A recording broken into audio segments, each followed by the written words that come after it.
දැන් පාස්කු අපරාධකරුවන් ආරක්ෂා කරන ඒ ඊටාම මිනිමරු දේශපාලන මතවාදය තමයි අද මේ පක්ෂය දරන්නේ. මට ඇත්තටම ගරු කතානායකතුමනි මේ ප්‍රොස්පරස් සුවඳ දැනෙනවා.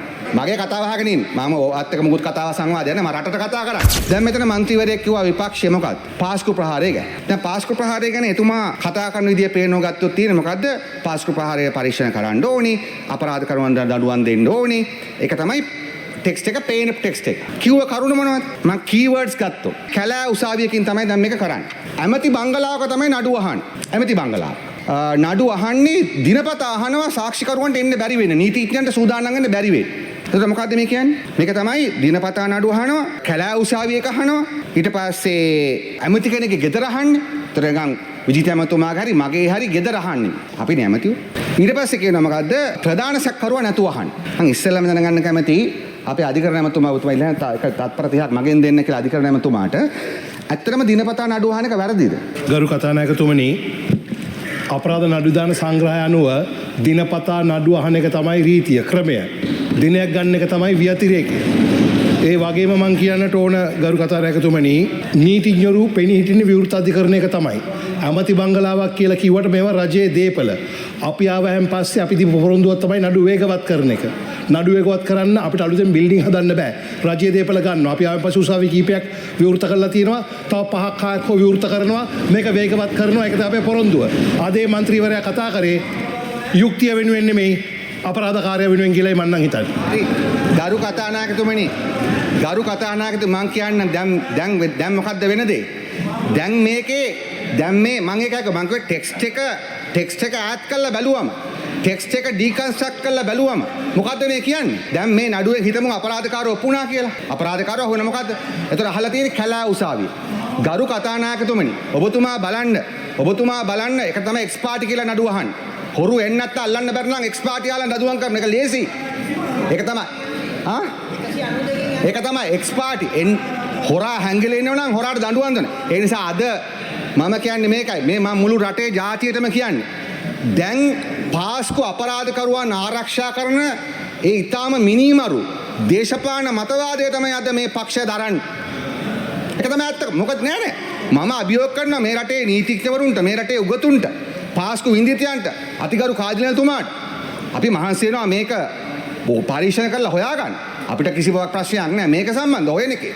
නමුත් මොකක්ද කරු කතානායකද මේ තියෙන්නේ? මේ ටෙක්ස්ට් එක ඩිකන්ස්ට්‍රක්ට් කරලා බලන්න ඉන්ටෙන්ෂන් එක. අරමුණ බලන්න. මොකද්ද මේක කියන්නේ? මේක දැන් මේ ප්‍රශ්නේ මොකද්ද? දැන් දෙයියනේ අගය කරන්න එපා පුළුවන් නම් අගය ඕගොල්ලන්ගේ අගය කියලා අපිට සතපහ කඩන්නේ නැහැ. මිනිස්සු අගය කරාම ඇති. නමුත් අවංකව ගත්තොත් ඇමතිවරුන්ට ඉන්න තියෙන බංගලෝස් උසාවි බවට පත් කරලා ඒ උසාවි වල දිනපතා නඩු අහන එක පාස්කු ප්‍රහාරයේ වින්දිතයන් වෙනුවෙන් කරන හොඳ දෙයක්ද නරක දෙයක්ද? පාස්කු ප්‍රහාරයේ වින්දිතයන් වෙනුවෙන් කරන හොඳ දෙයක්ද නරක දෙයක්ද? නැත්නම් දැන් පාස්කු ප්‍රහාරය මෙහෙම දෝන සාමාන්‍ය අලුත් කඩේ මහාධිකරණේ මාස 3න් 3ට දිනදී යන එක දෝන. මට ඇත්තටම ගරු කතානායකතුමනි මේ ප්‍රොස්පරස් සුවඳ දැනෙනවා. ඒ යක්ෂයාගේ ගඳ දැනෙනවා මෙතන. මේක තමයි ඉස්සරහට දැන් මම කියන්නේ පාස්කු ප්‍රහාරය කළේ කවුද? ඒකේ මහා මොලකරුවා, ඒකේ දේශපාලන උමනාව කවුද කියන එක දන්නවා. ඒක රාජපක්ෂල කියලා දන්නවා. ඒක ඒ මගේ කතාව අහගෙන ඉන්න. මම ඔයත් එක්ක මුකුත් කතාව සංවාදයක් නෑ. මම රටට කතා කරන්නේ. ඒ නිසා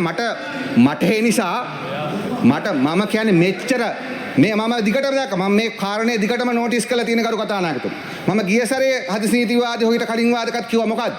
ගිය සැරේ කතාවේදී මේ පක්ෂයේ ගැහුවේ කාටද? ශානියා බේසේකරට, රවි සෙනරත්නට, සියලු පරීක්ෂකයන්. හරිද? ඒ කියන්නේ දැන් මොකද්ද මේ තියෙන්නේ? දැන් මිනිමරුවගේ සාක්කුව ඉඳගෙන මෙතන කතා කරන පිරිසක් වෙලා ඉන්නේ. මම සරලම කතා ප්‍රශ්න අහන්න. දැන් ලංකාවේ මේ පාස්කු නඩුව අහන්නේ ඇමති බංගලාවක කියලා නිවුස් එකක් ඉන්ටර්නැෂනලි ගියාට පස්සේ කවුද ඒක දන්නේ? මොකක්ද ඒක අරමුණ? මොකක්ද ඒක අරමුණ කියන්නේ කරු කතානායකතුමා? කවුරුත් ජාත්‍යන්තර මාධ්‍යවල අහනවද මේ බංගලෝස් කලින් තිබුණේ ඇමතිවරුන්ට දැන් ඒවා පවරලා දැන් ඒක අලුත් උසාවි එහෙම නෑ. මොකද විපක්ෂයේ කියන දේ තහනවනේ. මොකද මේ පාර්ලිමේන්තු පත්තලාපු මිනිස්සුන්ට ගරුත්වයක් දෙනවා. මේ පාර්ලිමේන්තුවේ ලෝකේ ගරුත්වයක් තියෙනවනේ. MP කියලා නේ යන්නේ. මල්ලේ පොල් කියලා කියන්න පුළුවන්. නමුත් ලෝකෙ දන්නේ MP කිව්වම member of parliament කියලානේ. ඒ නිසා නෑ මම කියන්නේ නෑ මම කියන්නේ මේක. ඒ නිසා හරිද? ඒ නිසා මම කියන්නේ ඒකයි. මම කියන්නේ මේ අද මොකක්ද වෙලා තියෙන්නේ? කොච්චර අසරණ වෙලාද කියනවනම්. කොච්චර අනාථ වෙලා තියෙනවද කියනවනම්. අද පාස්කු ප්‍රහාරයේ මිනිමරුවන් වෙනුවෙන් පෙනී ඉන්න මට්ටමට වැටලා තිබෙනවා. මට බාධා කරන්න එපා මං යෝජනාවක් ගේනවා එහෙම වුණොත් එහෙම මේ මට බාධා කරනකට විරුද්ධව.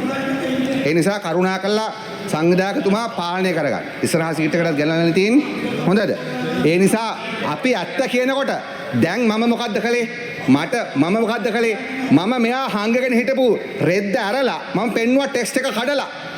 දැන් බඩු මාට්ටු වෙලා තියෙන්නේ. හරිද?